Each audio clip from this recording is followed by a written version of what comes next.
Right guys, let me introduce you to the DeWalt range of worktop jigs. We have two jigs in front of us. One of them is the DWJ 800 and the second one is named the DWJ 650. The reasons behind it, one will cut an 800 worktop and the smaller one will cut a 650 worktop. First and foremost though, people turn around and say, how do I get an accurate joint? Well, we need to start with the router. And the most important thing is we need to pay attention to manufacturer's instructions about how to centralise your cutter and your guide bush. If you do that, it will make your worktop joints infinitely more accurate. So let me take you through the features of the DWJ 650. When we look at the outer shape, we have a big 400mm radius, ideal for doing breakfast bars. We have a hinge and tap recess, which will give you a 35mm hole. We have 3 dog bones, which are equi-spaced to give you equal pressure across the joint. One of the other features you'll notice is we have a little viewing window here. It's a clear window with a line in it. We call this front end technology. You'll also notice here we've got the more conventional pins that you're seeing to be used over the years with conventional worktop jigs, which use what we call back end technology. So essentially we have a jig which now got dual technology on it. So we can use the pegs on the rear, but more importantly, the lining up on the front with the front end technology, as you'll see in a minute, will become far clearer. Right guys, let me run you through the principles and the basics of how to join a 600mm worktop. In this instance, we're going to use the DWJ 650 and I'm going to explain how the back end technology and the front end technology work and how one may be better than the other in certain situations. In this instance, just to purpose of clarity, we have a 600mm worktop. We'll take our jig and out of the pin storage, we take the pins and we'll put them into the marks that say F for female, because we're doing a female cut.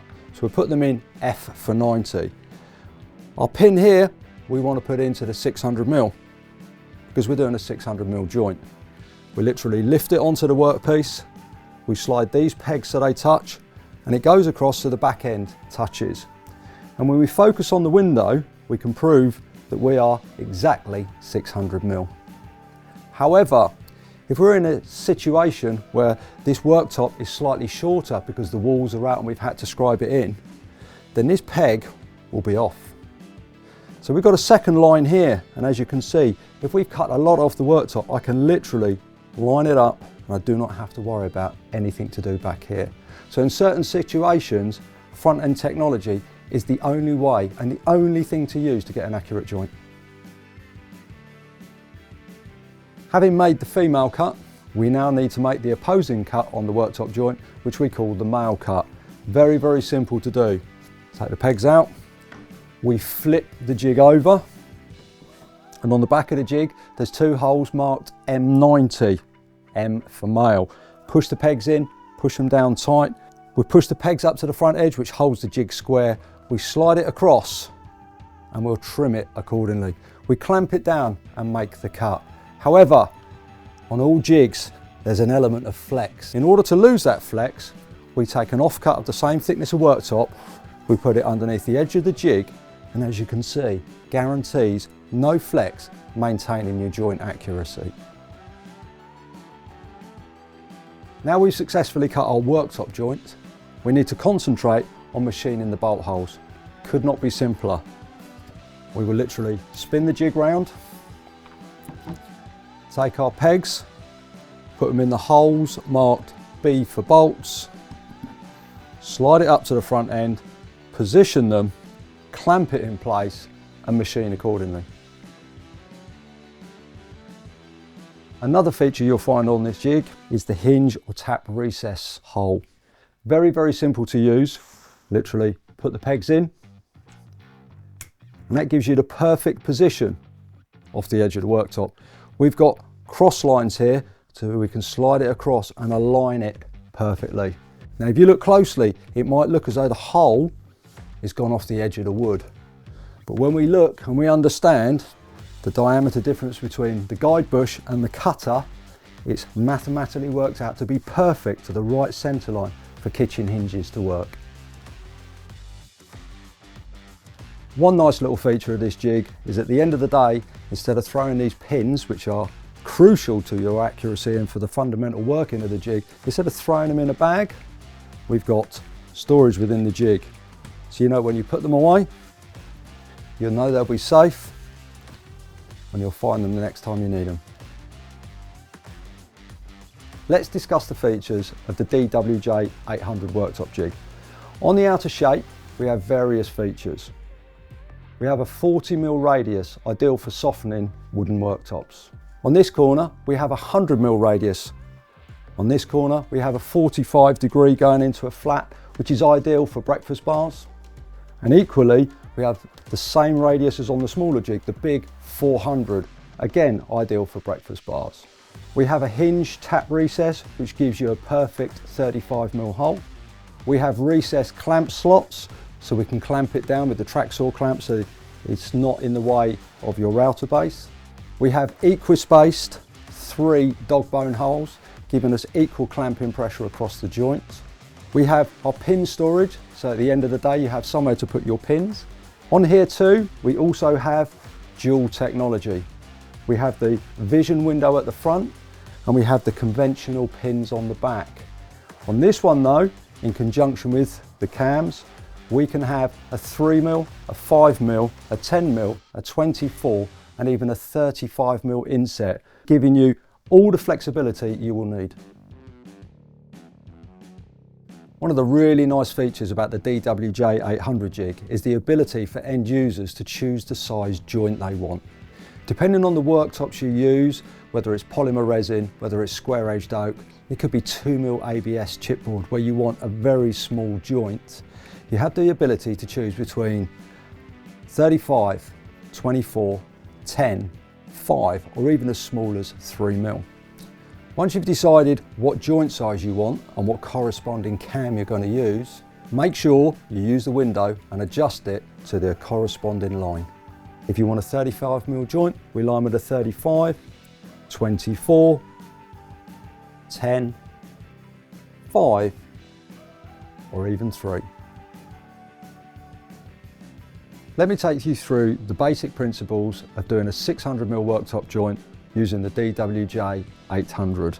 We simply take the pins and put them in the holes marked F90. Very, very simple. That's F for a female cut. We slide it up to the workpiece. We then decide what size worktop we want. In this case, we're going to use 600. So slide it through. The 600 locates onto the end of the worktop, pushes up, and that will give us an exact 600mm. Then we can tell it's exactly 600mm because if we go through the vision window at the front, which we're calling the front end technology, the line here lines up perfectly on our 600mm line. So if the peg at the back is absolutely accurate, as we just turned around and showed you, what's the point of front end technology? Well, let's just turn around and say that the edge of the worktop, you've got to scribe it into a wall and it's short of 600, say 590. And this is where the front end technology comes in. So we have a second line here, if you can see on the camera, and depending on the joint, this one's set for a 35. All I need to do is set that line where I want it to start, and it's absolutely accurate. Now we've done the female cut, now we need to set the jig up for the male cut. We simply flip the jig, and at the bottom end here, we'll see 2 holes that are indicated M90s, and that's M for the male cut. We push the pegs in just below the surface, push them up to the workpiece, square the jig up, clamp, and you're ready to cut. However, if you've used one of the cams to cut your female because you want a smaller joint, you must use the corresponding cam to put on the underside to space the jig off to give you the correct size male joint. However, if you're cutting a male cut and your jig is off the edge of the workpiece, these jigs inherently flex, all of them. So a simple tip to stop the flex is get an offcut, the same thickness, put it underneath, and as you can see, 0 flex. And that makes your joint much more accurate. At the end of the working day, one of the nice features about the DeWalt Jig, pin storage. Clip them in so we don't lose them. And not only have we got pin storage, we've also got storage for the cams. So the next time you want to use the jig, everything will be there. Let me guide you through the DWJ draining groove jig from DeWalt. As you can see, looks complicated, but this thing is so simple to use. On the underside, there's tapered skids, which give you a built-in full 3mm from end to end. It has 8 individual drainer machining points, gives you a standard drainer. And one thing you'll notice that makes this different from other jigs, it has anti-flex technology in it. They're simply these stainless steel grub screws which you wind down and just touch the surface, which means that when you try and push it, there is no movement. You won't get any deviation in your grooves. It even gives you a marcation point on the jig, which tells you exactly where to set it so that the guide push and the cutter can come clear of the workpiece.